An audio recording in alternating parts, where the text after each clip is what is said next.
Bonjour, après l'épisode 1 au CETEX de Babinière, bienvenue ici à Dalby, siège social de la Sémitane, pour Transportez-vous TV, saison 1, épisode 2. Aujourd'hui au programme, un zoom sur le Citadis, le nouveau tramway de la métropole nantaise. Nous en profiterons pour dire au revoir au TFS. Jean Blaise, le patron du voyage à Nantes, reviendra sur le partenariat Vannes-Sémitane. Et enfin, Mobilis Immobilier recevra un sportif qui allie Sémitane et olympisme.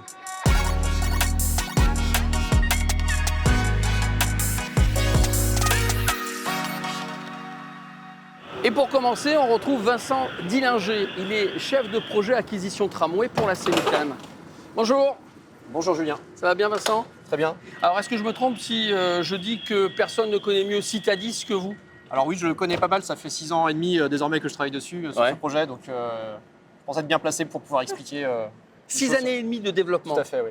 6 années depuis les premiers coups de crayon, depuis les premières intentions d'achat jusqu'à aujourd'hui, tramway qui circule sur le réseau de Nantes. Citadis, c'est le nom du modèle. Hein. Tout à fait, oui. Citadis de chez Alstom. Modèle de chez Alstom. Ouais. Qu'est-ce qu'il y a de particulier en 3 mots? Alors ce modèle pour Nantes, c'est un tramway plus long, c'est un tramway plus moderne par rapport au plus ancien qu'on possède aujourd'hui sur Nantes. Et puis c'est un tramway qu'on a conçu avec les citoyens et avec l'ensemble du personnel de la Sémitane. Comment est-ce que vous les avez questionnés? Est-ce que vous êtes passé dans un tramway en leur disant ce serait quoi vos vœux? Non, pas exactement. C'est une démarche de dialogue citoyen donc, qui a été accompagnée par Nantes Métropole et qu'on a mis en œuvre dès le démarrage du projet. Ouais. Donc ça consiste à rassembler un panel de citoyens représentatifs. Donc il y a eu environ 40 personnes qui ont été conviées à cet atelier. Et tout ça a été accompagné par des designers d'usage qui ont permis de faire ressortir les besoins et les attentes des utilisateurs. Alors, il se trouve qu'aujourd'hui, le Citadis est garé devant le TFS, le tramway français Standard, c'est l'ancien modèle, hein, c'est l'ancien modèle. qu'on voit encore sur les lignes. Exactement. Quelle différence il y a entre les deux? Est-ce qu'on peut dire qu'entre Citadis et TFS, il y a un monde d'écart? Alors déjà, il y a 40 années d'écart technologique entre ces deux modèles, avec forcément des différences en termes de performance, en termes de confort aussi pour les usagers. Puis 40 ans d'expérience pour vous. Certains ont parcouru des millions de kilomètres. Donc la rame qui a parcouru le plus de kilomètres a atteint 1,8 million de kilomètres. Ouais. Qu'est-ce qui va devenir? Alors ces véhicules vont être réformés. Donc on va les envoyer dans un centre de démantèlement, donc ils vont être décomposés petit bout par petit bout, et puis à la fin on récupère tous les matériaux pour les recycler. Je vous propose de retrouver tout de suite Pascal Bollot, qui est le président de la Sémitane. Il se trouve que M. Bollot a vécu toute l'aventure du retour du tramway à Nantes depuis les années 80. Il nous en parle et puis tiens, il parle aussi de l'inauguration de Citadis qui a eu lieu au mois de mai dernier.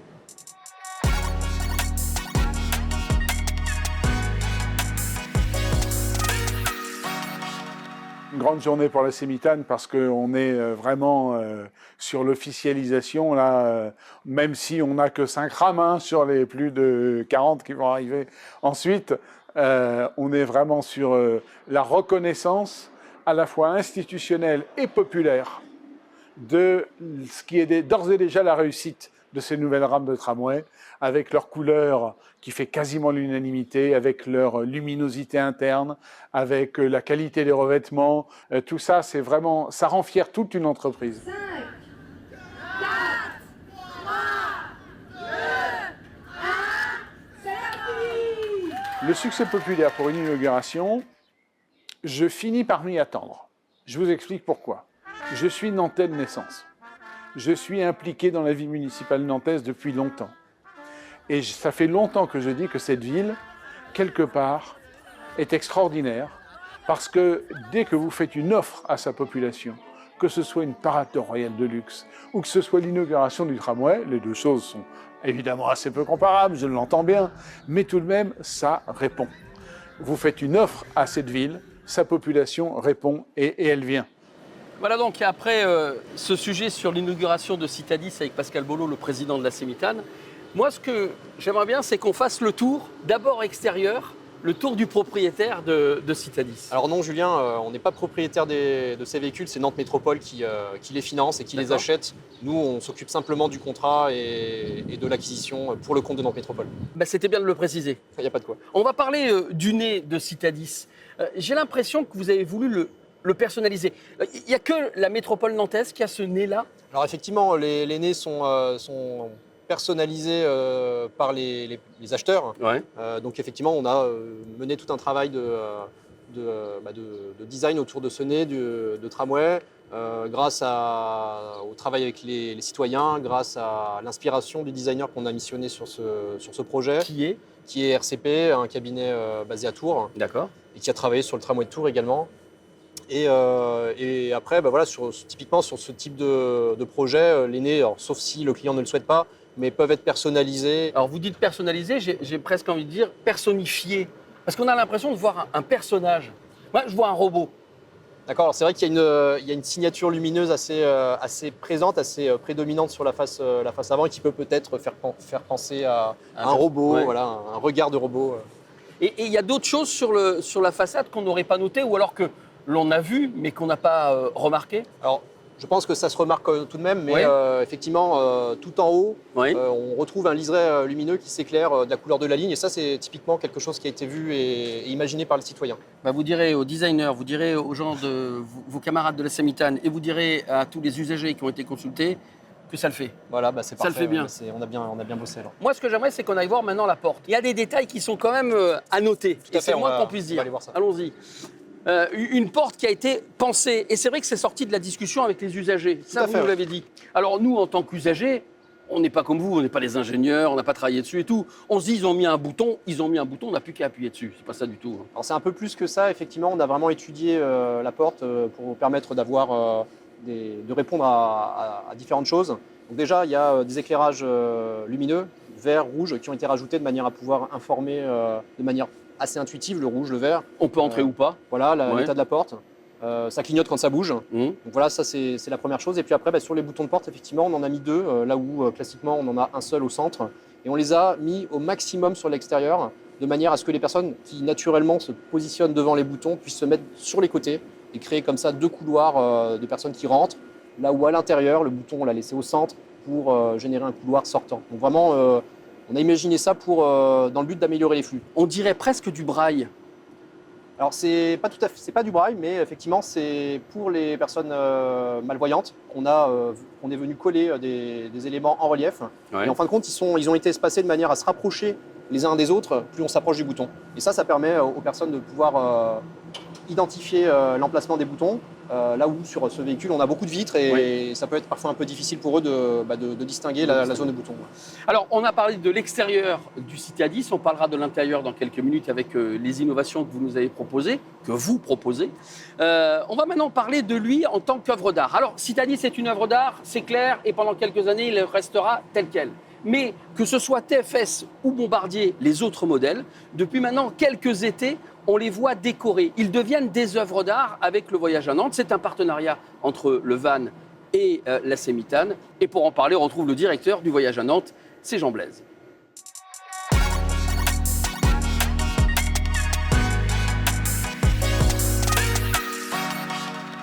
Bonjour Jean, le voyage à Nantes a lieu depuis le 6 juillet dernier. Qu'est-ce que le van a différent cette année ? Alors, toujours, le voyage à Nantes, c'est comment on montre notre ville. Qu'est-ce qu'elle a de particulier, de spécifique, les nouveaux bâtiments, les nouvelles perspectives, etc. Bon, on a repéré qu'il y avait des figures dans la ville qu'on ne voyait plus. Et cette année, c'est les arbres. On a tout un cheminement qui va nous permettre de repérer les arbres et de voir la ville d'une autre façon. Depuis 2020, 9 tramways sont les supports d'œuvres d'artistes. Comment est venue l'idée ? Pourquoi le tramway ? Le tramway, c'est la ville.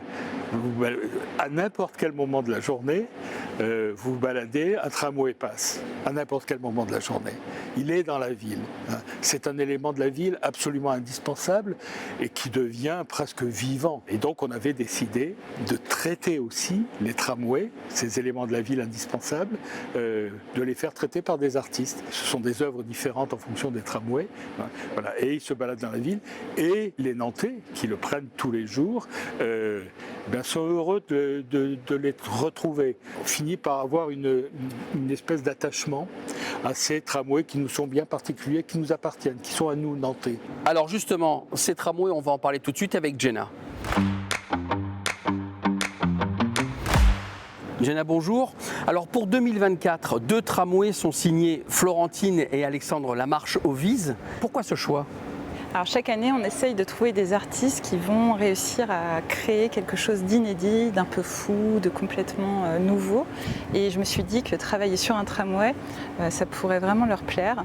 Et évidemment, quand je les ai sollicités, ils étaient tout à fait ravis parce que c'est rare quand même qu'on propose à des artistes contemporains d'intervenir sur des tramways à une échelle de 36 mètres de long. Donc ils ont voulu traiter ces personnages avec des gros yeux qui apparaissent comme ça au milieu de la végétation et de l'architecture.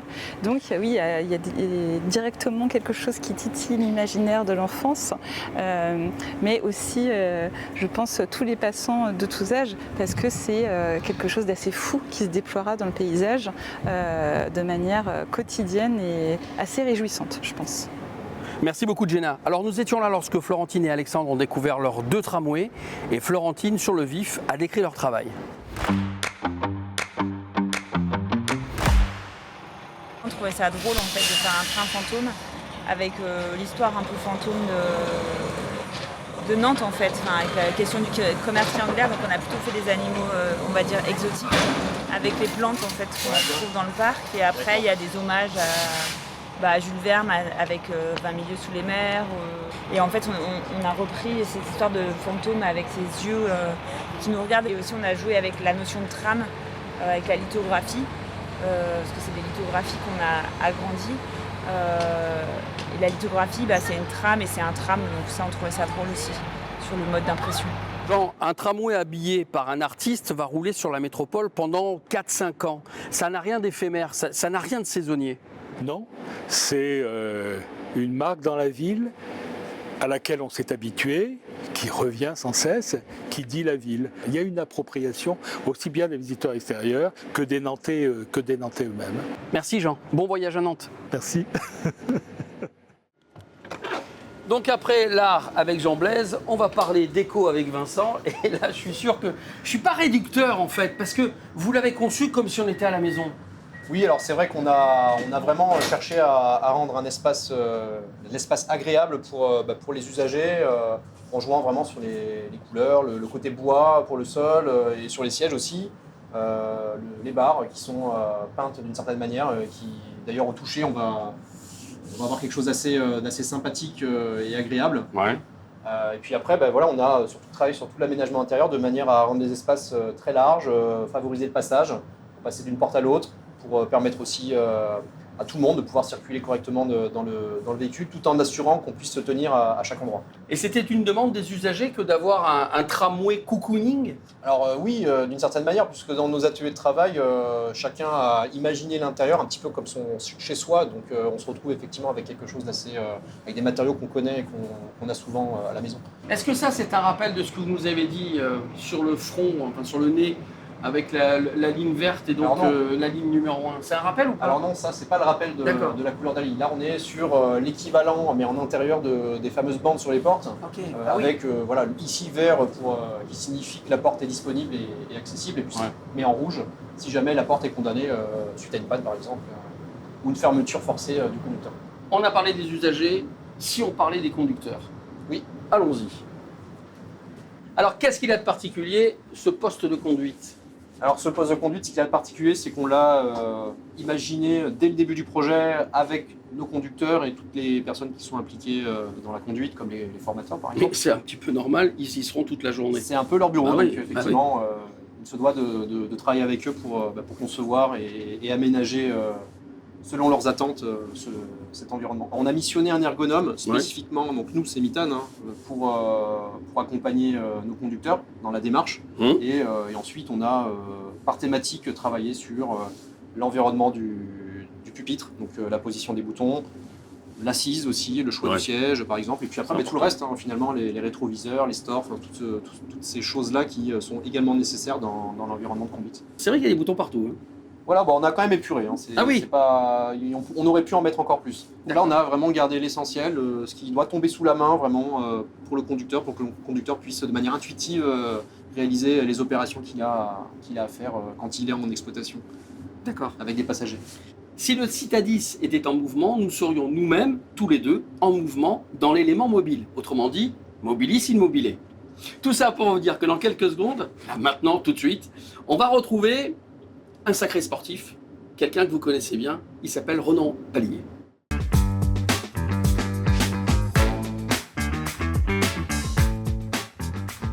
Je m'appelle Ronan Pallier, je suis salarié à la Semitane et je suis également athlète de haut niveau, sauteur en longueur.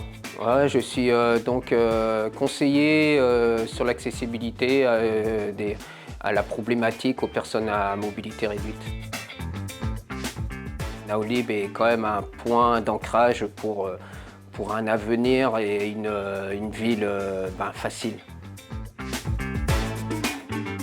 Je dirais un peu plus de communication entre les gens. Plus les personnes en situation de handicap iront vers les gens aussi et il y aura un meilleur échange et un meilleur lien entre le handicap et les valides. On dit paralympique pour les athlètes en situation de handicap. Sportif, c'est celui qui s'entretient. L'athlète, c'est celui qui a une contrainte. Saut. La base, c'est de toute façon de la vitesse. C'est uniquement engendrer de l'énergie pour sauter et s'extraire de l'attraction, puisque à chaque fois, elle nous ramène au sol. Donc, c'est saut. C'est vraiment l'athlète, il a son programme à la semaine et pendant 4 semaines. Là, on est en France, on va tout faire avec l'engouement, c'est l'or. Et de toute façon, quand on est athlète, quand on fait les Jeux, c'est médaille et tout pour l'or. Elles sont ni au coffre ni au mur, elles sont tout le temps présentes, sauf que les gens ne les voient pas. Et c'est ça, moi dans mon handicap, je vois ce que les gens ne voient pas. J'ai une casquette où il y a écrit Patouche. La médaille, elle est juste en dessous. On va donc souhaiter à Ronan et en compagnie de toute l'équipe le meilleur pour les Jeux Olympiques. Allez, Ronan! Allez, Ronan! Allez, Ronan! Non, 2 fois ça suffit, 3 il pourrait être gêné. Vous voyez. Merci de nous avoir accueillis à bord de Citadis. Merci Julien. Citadis qui va rouler pendant 30 ans, à partir de maintenant, et qui a une capacité de 300 personnes. 300 personnes, 300 passagers.